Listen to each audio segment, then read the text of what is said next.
first formulation of the problem of evil is that of an internal problem, or in other words, it is a logical inconsistency seen by the objector in Christian theism with the existence of evil.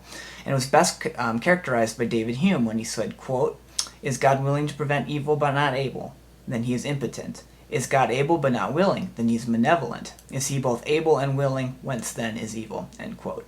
This argument indicates two implicit contradictions in God's nature and the existence of evil. Now note that these are not explicit contradictions in the nature of God. An explicit contradiction would be saying something like, Telly Montrose is a nerd, and Telly Montrose is not a nerd. That is an explicit contradiction. Thus, this asserted contradiction by the objector has to be implicit, meaning then that there's a hidden premise or premises by the one seeing the contradiction. These are usually contradictions between omnipotence and benevolence, meaning God's power and his moral character. So let's look at these two. Now, when we speak of God's omnipotence, we need to properly define what omnipotence is and what it is not. God's omnipotence does not imply, for example, that God can do logically contradictory things, for example, creating square circles, or creating a married bachelor, or forcing free will. Those things are logical impossibilities. Likewise, within Christian theology, there are also limitations on omnipotence. For example, God is not able to lie, Titus 1:2b, Hebrews 6:18, or likewise, God cannot cease being God, Psalm 92 and Psalm 90, verse 2, and Nehemiah 9:5. Thus, a definition of omnipotence that renders all things possible to God is not logically accurate, nor is it theologically accurate. Rather, a more accurate view of omnipotence can be coined in terms of the ability to actualize states of affairs. Thus, the following definition by Moreland and Craig seems very good. This is very heady, but I'm going to say it anyway. This is the definition they give. S is omnipotent at time t if and only if S can at t actualize any state of affairs that is not described by counterfactuals, I'll define that in a minute, about the free acts of others, and that is broadly logically possible for someone to actualize, given the same hard past at t and the same true counterfactuals about free acts of others. So that's the definition. In other words, God is omnipotent if he can actualize the state of affairs not described by counterfactuals about free acts of others and is logically possible to actualize. What is a counterfactual? A counterfactual is a subjunctive hypothetical statement that presupposes the falsity of its antecedents, with where the truth of the counterfactual is based in part by the content of the components. So an example of a counterfactual is, if Oswald had not killed Kennedy, then someone else would have. Subjunctive is basically a description of the form of a sentence. For example, in logic we have if P then Q. That's a form of a sentence. Subjective is looking at things like had not killed, would have, things of that sort. Thus, the definition of omnipotence takes into account the logical possibility of actualizations and the non-descriptive essence of counterfactuals of free acts. These are both needed and necessary in the definition of omnipotence.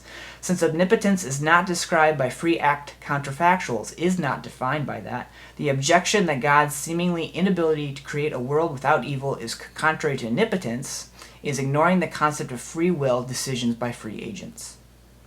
Thus, if God grants free will, then it is impossible for him to guarantee a nullification of evil, since forcing exclusively good free acts is contradictory to the very notion of a free act.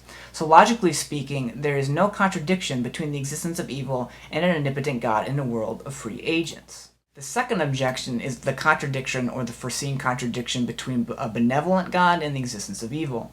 This objection seems to not necessarily be true as well. There are often times in life where pain and suffering is allowed for some greater good, sufficient reason, or protection from some greater evil.